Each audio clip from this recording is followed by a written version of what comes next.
సరస్వతీ నది ఒకప్పుడు గంగా నది కన్నా తాను గొప్పది కావాలి అని భగవంతుడిని ఉద్దేశించి తపస్సు చేసింది. పులశ్చ బ్రహ్మ అక్కడికి వచ్చారు.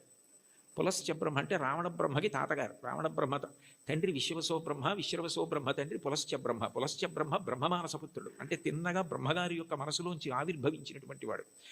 అంత గొప్పవాడైన పులశ్చ బ్రహ్మ వస్తే సరస్వతీ నది తపస్సు చేస్తున్నాను కదా, ఇప్పుడు నేను లేవవలసిన అవసరం ఏముందని లేవలేదు, స్వాగతం పలకలేదు, అర్ఘ్యపాద్యాదులు ఇవ్వలేదు.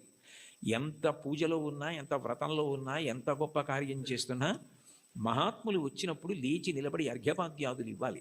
అలా ఇవ్వకపోతే పరమదోషం కలుగుతుంది.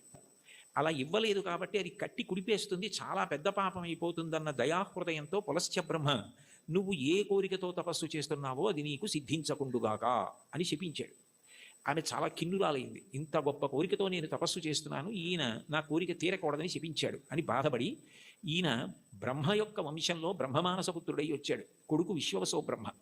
ఆ తర్వాత ఎంత గొప్పవాళ్ళు రావాలో ఈ వంశంలో, నీ వంశము రాక్షస వంశం అయిపోతుంది, బ్రహ్మకోవిదులు రారు, ఇక పైన రాక్షసులు పుడతారు నీ వంశంలో అని శపించింది. ఆయన చాలా బాధపడి నువ్వు నన్ను ఇట్లా శపించావు, ఆమె త్రిపథ గంగ, ఆమెతో సమానం ఎట్లా కాగలవు, అందుకని నీ దోషము పోయేటట్టు, దాని వలన నీకు ఇబ్బంది రాకుండా ఉండేటట్టు నువ్వు ఎటూ గంగతో సమానం కావడం సాధ్యం కాదు, కాబట్టి నేను దానినే శాపవాక్కుగా వదిలే.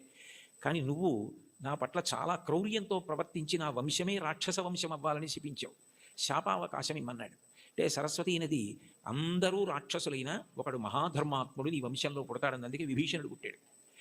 తర్వాత సరస్వతీ నది మళ్ళీ తపస్సు చేస్తే నారాయణుడు ప్రత్యక్షమై గంగతో సమానం నువ్వు కావడం సాధ్యం కాదు, ఆమె త్రిపథగా, అందుకని అట్లాంటి వరం ఇవ్వలేను, కానీ నేను నీకు ఒక ప్రత్యేకమైన వరం ఇస్తున్నాను. సృష్టిలో ఎక్కడా లేని ఒక గొప్ప పుష్కరిణివి నువ్వు అవుతావు. నీ యందు 3.5 కోట్ల తీర్థములు వచ్చి చేరుతాయి. తీర్థం అంటేనే ఋషుల యొక్క నియమాలు, తపఫలాలు అందులో నిక్షేపింపబడి ఉంటాయి. అటువంటి 3.5 కోట్ల తీర్థములు నీ యందు ప్రవేశిస్తాయి. కలియుగంలో నేను శ్రీవేంకటేశ్వరుడు అన్న పేరుతో అవతరించినప్పుడు నీ పుష్కరిణి సమీపంలో అవతరిస్తాను. అవతరించినప్పుడు ఎందరో వచ్చి నీ యందు స్నానం చేసి కృతార్థులవుతారు. పుష్కరిణిలలో నీకన్నా గొప్పది ఇక ఉండదు, నువ్వే గొప్పదాని అవుతావు. నీకంత గొప్ప వరం ఇస్తున్నానని వరం ఇచ్చాడు. అందుకని సరస్వతీ నది పుష్కరిణిగా వచ్చింది. స్వామి పుష్కరిణిగా వస్తే శ్రీ వెంకటేశ్వరుడు సాక్షాత్ శ్రీమన్నారాయణుడు వెంకటేశ్వరుడిగా అవతరించాడు.